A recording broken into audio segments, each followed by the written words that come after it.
নমস্কার সবাইকে। আজকে আমি তোমাদের জন্য নিয়ে এসেছি লবঙ্গ লতিকার রেসিপি। লবঙ্গ লতিকার জন্য আমি প্রথমে ক্ষীর বানিয়ে নেব। এখানে আমি দুধের মধ্যে গুঁড়ো দুধ দিয়ে ভালো করে জাল দিয়ে ক্ষীর বানিয়ে নিয়েছি। এখন ক্ষীরটাকে ঠান্ডা হতে রেখে দেব।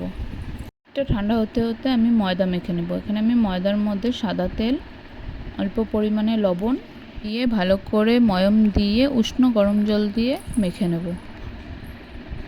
ময়দা মেখে ময়দাটি রেস্ট হতে রেখে দেব। এখন আমি শিরা বানিয়ে নেব।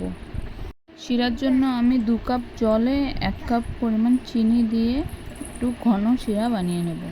শিরা ঠান্ডা হতে হতে আমি লবঙ্গ লতিকাগুলিকে বানিয়ে নেব। ময়দার ছোট্ট লেচি কেটে সেটাকে গোল করে বেলে মাঝখানে ক্ষীর দিয়ে 2 দিক দিয়ে ফোল্ড করে উল্টো করে আবার 2 সাইড ফোল্ড করে মাঝখানে একটি লবঙ্গ গুঁজে দেব। ব্যাস, আমি সবগুলো লবঙ্গ লতিকাকে এরম করে বানিয়ে নেব।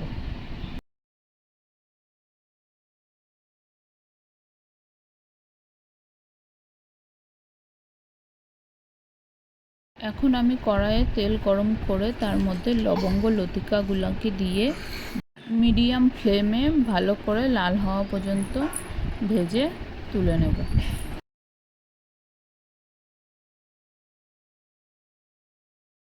ভাজা হয়ে গেলে ওগুলোকে শিরাতে চুবিয়ে তুলে নিলেই তৈরি লবঙ্গ লতিকা।